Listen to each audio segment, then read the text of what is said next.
Las Cruces teenager allegedly did to his 11-month-old baby and his girlfriend. You're calling him a pig, and some things we simply cannot say on television. He's always going to be in our hearts. He was a good person. ABC-7 with the documents that finally shed light on what may have happened when an El Paso police officer killed a man in Northeast El Paso. Police say he was very combative. Cowboys fans, I know it's not much to help heal the wound so soon, but news tonight that might make you excited about next season. And all you Cowboys haters out there, you're still loaded with the jabs. You're still making this the social media buzz tonight. Expect some big changes in the San Jacinto Plaza downtown. And for many of you, the news may not sit so well. ABC-7 learned that giant tree, it's no longer going to be the centerpiece. It's been there since the 90s with an emotional story. We'll talk about that. We'll get the discussion underway from scratch tonight. And in StormTrack weather, Dave, it's cold out there. It is cold, and you're wondering when we're going to start to warm things up and see more sunshine. Well, we'll talk all about that coming up. Well, get ready. You do become part of the day's news on ABC-7 at 9. It starts right now. Live, where news comes first. From the Mesilla Valley and Las Cruces to El Paso and the borderland. This is ABC-7 at 9 on the El Paso Las Cruces CW. Well, hello, everybody. Thanks so much for joining us tonight. I'm Bob Harp. Nicole is out sick. Feel better, my friend. All right, this is ABC-7 at 9 on the CW, where your reaction to the day's news is the story. So go ahead and join us on social media and our network right now. You see it at the bottom of your screen. That's how you get connected. Let's go ahead and get to those stories that you need to know before joining all that talk on social media. This one is sure to get your attention. Listen to this for just a moment. It's from our New Mexico mobile newsroom, and the details are grim. 18-year-old Manuel Tejas Edmond is in jail right now, accused of being high on meth, abusing his girlfriend and 11-month-old baby, and making them all live in extreme filth. Now, our New Mexico mobile newsroom crew was outside this house today where he lived on the 400 block of Picacho. Our crew said the inside of the home did not have hot water and was covered in dog feces inside the home. Now, you need to know the complaint affidavit states the baby was mostly confined to a crib and could barely stand at almost a year old. The child reportedly only got 4 baths in his entire life. More on that in a minute. Well, this is the man shot and killed by El Paso police late Friday night in Northeast El Paso. His family gave us these pictures today. You need to know that we just got the police report today stating 33-year-old Andy Martinez was reportedly combative with police officers. Police say Martinez was a passenger in a car that was pulled over for having expired paper license plates. Now, he allegedly pulled a gun on the officer, issuing a citation. The police report states that the other officer, a woman, shot Martinez when he ignored her commands to drop the weapon. We also learned that he was a wanted man in Arizona on drug charges, and that's his family speaking with us today. Now, you need to know that New Mexico State police officers involved in a chase and shootout near Lordsburg are safe at home tonight. But 23-year-old murder suspect Dwan Holloway was shot by an officer and is now at UMC in El Paso in stable condition tonight. This mugshot is from a previous arrest. You need to know that Holloway allegedly shot and killed a 19-year-old man in Gulfport, Mississippi Sunday, then stole the victim's car.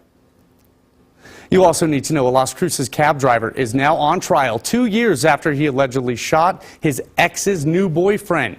50-year-old Darren Henry was allegedly in a jealous rage when he drove his cab to the woman's house back in 2013 and kept honking on the cab's horn until the boyfriend came outside. During day 1 of the attempted murder trial, which began today, prosecutors said Henry shot Matthew Nevadas in the leg when he finally came out to confront him. Outgoing Secretary of Defense Chuck Hagel plans to meet with first responders from last week's VA clinic shooting near Beaumont Hospital. You need to know that he is visiting Fort Bliss on Thursday. That is where he will give his final major speech as secretary. The visit is the last stop on his national tour to thank service members and their families. We'll have complete coverage. Mexican President Enrique Peña Nieto is expected to visit Juarez tomorrow. He just spent time with President Obama last week in Washington. you need to know that our border reporter, Angela Kocherga, says the president will talk about health care, security, and energy reform in Mexico. A man is in the hospital after his apartment caught fire this afternoon in East El Paso. You may have seen it as breaking news at 5 and 6 tonight. It happened just after 4 o'clock on the 10,000 block of Vista del Sol. Fire officials say the apartment was filled with smoke. Also saying an elderly man was found unconscious on the floor. He was taken to University Medical Center with 2nd and 3rd degree burns to his arms, legs, and stomach. No word on his condition tonight. Nobody else was in the apartment. And you need to know that investigators say the fire started in the kitchen, but the cause is still under investigation tonight. Well, Canutillo School District's associate superintendent was not found guilty of any wrongdoing in an audit that ABC-7 combed through for a while today. But you do need to know investigators are now recommending a review of the district's policies and its procedures. These allegations go back as far as May 2013, when money from Canutillo Elementary's Spring Fling fundraising went missing. Associate Superintendent Annette Brigham was accused of tipping off the school's business administrator of an investigation. Shortly afterwards, the school's principal, Connie Parker, and business manager, Virginia Hernandez, resigned. Hey, if you live in East El Paso or the Upper Valley, you need to know what I'm about to tell you. And I love to spread the good news. If you were tired of all that construction on Montwood and Wedgwood, you'll probably be happy to hear the city engineers said today the stormwater infrastructure project is almost finished. They said Montwood will finally reopen to traffic on February 28th. And some more good news for all you frustrated drivers in El Paso's Upper Valley. The city engineers there said February 28th is also when Country Club Road will reopen to traffic. It's been more than a year and several months since the crew started on that new middle turn lane and other projects all up and down Country Club Road. Speaking of traffic, here's a live look at the city's highways from the TxDOT traffic camera network. We're not told of any major incidents on the road tonight, but this is I-10 and Airway, where you can see traffic is flowing in both directions without any problems. Now, all those stories are blowing up our social media network tonight, so join in, grab your laptop or your smartphone. We'll get to some of your comments coming up, but you have plenty of time to join the talk because one of them hasn't even started yet. We'll get to that in a moment, but first, you can find us on Facebook. All you have to do is look for KVIA.com. You can find us on Twitter and follow our updates at ABC-7 Breaking. We also want to see your photos. We've made it pretty easy. Now on Twitter, all you have to do is post it to @CUOnTheCW. And on Instagram, it's our good old hashtag KVIATV. You can even post them on our Facebook like you've been doing for quite a while. So we have the chief filling in for Nicole tonight. Doppler Dave, you were talking about some cold temps. I just stepped outside about 5 minutes ago. I ran back inside. It's cold. It is chilly, and we're still dealing with some breezes on the west side. So that gives us a little bit more of a wind chill factor that we're going to have to deal with for tonight. But, you know, some areas picked up some snow over the past 24 hours. Let me get you caught up on what happened. Up in Reynosa, 2.5 inches. It was a very wet, very moist, slushy snow up there. Alto picked up 5 inches. Ski Apache recorded 6.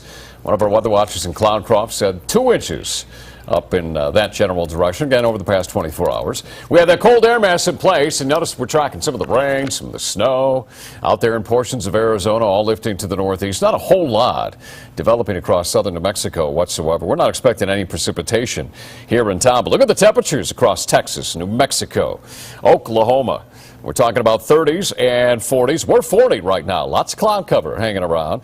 We have 52 in Tucson, Yuma at 62, Phoenix at 57, LA at 59, and San Francisco at 55 degrees. Now, we'll talk about just how cold it will get overnight. What's our chance of seeing any rain, maybe a little snow around town tomorrow? That's all coming up in Weather Bob. Dave, I have to say, you're so calm and soothing. When we hear rain and snow, a lot of us might freak out, but you're just so cool and relaxed. Well, you know, we'll talk about our chances. They don't look great, but we still have some chances area-wide. Hey, well, that's what I like to hear, keeping us all calm. All right, thanks, Dave. We appreciate that. We'll check back in with you in just a second. All right, now let's get to the social media buzz tonight. Back to that disturbing story out of Las Cruces. Police accusing a teenager of beating and abusing his girlfriend and baby while using and selling meth. As you can imagine, your discussion and your comments have not exactly been favorable to him. Roman starts this off tonight with, wait, he has a girlfriend? She found feces and drug charges sexy? And Laura tonight with this. Freaking whack job. Pig. Well, SWAT team officers were called out to the 400 block of Picacho yesterday after a call for help from the man's girlfriend. 18-year-old Manuel Tejas Edmond walked out peacefully and was arrested. The victim apparently told police Tejas pointed a loaded gun at her face, but out of fear, she waited until she was at work to call for help. Now, our New Mexico mobile newsroom learned Tejas' home is across the street from the Las Cruces police headquarters. According to a complaint affidavit that we got earlier today, Tejas had not allowed his girlfriend or his baby to bathe in more than a month. Apparently, the baby only had 4 baths in 11 months.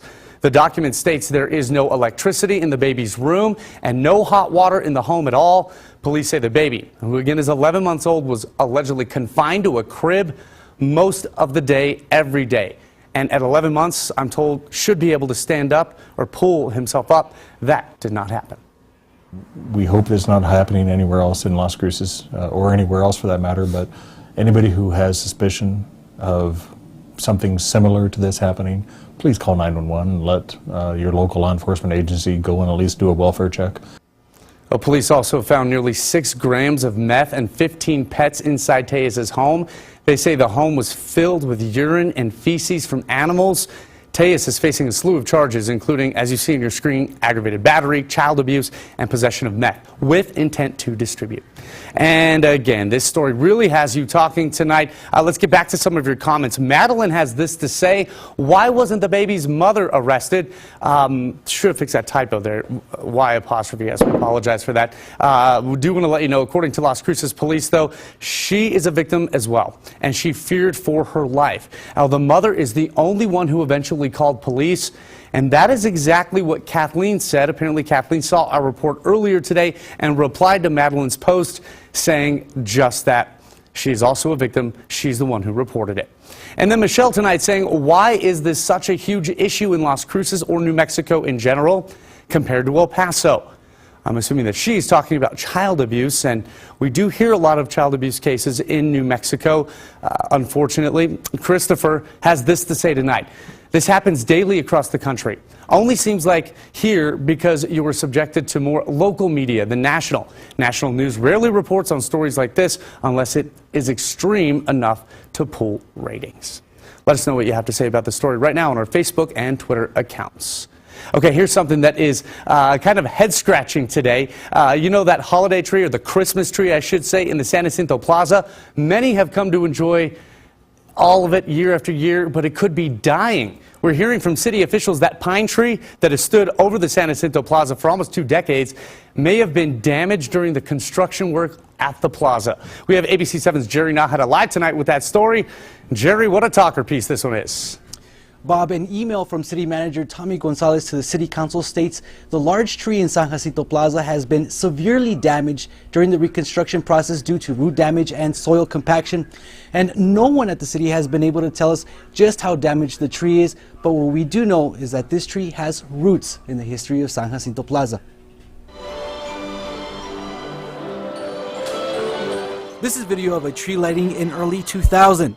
Many families have gathered around the 50-foot pine to kick off the holidays. Now, with reconstruction of the plaza, there's word of severe damage to the tree. I did receive an email that the tree was significantly damaged during the process, root damage, things like that, and there's a question of whether or not the tree is going to survive. Now, is that true or not? I don't know. Some might also not know how this tree came to be at the San Jacinto Plaza. It's a beautiful tree. The tree had its roots in the Upper Valley at the home of Charles and Corinne Boyce. The couple planted the tree in the late 70s. It affords a lot of shade into the neighborhood and to my front porch.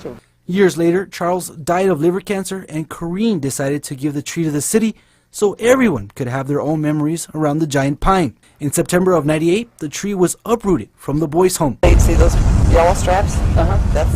They attach them down before, down here, and then pick it up straight up. It was a day-long spectacle many came to see. We're saying our goodbyes, sort of. That tree has been right next to my house for 25 years. I think it's something new for El Paso, something nice. A new change for us. For Corinne, the tree would stand in memory of her husband that enjoyed Christmas lights so much. His main thing was going out and looking at lights. It was a diversion from his pain and so on. We'd go out and look at Christmas lights every night until he died a week before Christmas. To District 8 Representative Courtney Nyland earlier, she tells me the council is not in the business of chopping down trees. She said, in fact, they'll try to save the tree if they can, but no one from the city has been able to tell me if the tree has been damaged to the extent that it could die. So this is not the last time we'll hear about this tree. And of course, we're going to post the story on Facebook. There's already a lot of opinions about this. Definitely a lot to be heard from people. Yeah, kind of surprising that they wouldn't make that a priority with as big of a deal as they made so many years ago. Yeah. Jerry, thanks so much. I'll try to get that on Facebook in the next few minutes. That way we can try to get your responses live on the air. Folks, we got much more to talk about, including good news for the Dallas Cowboys. If you're a fan, we'll be right back.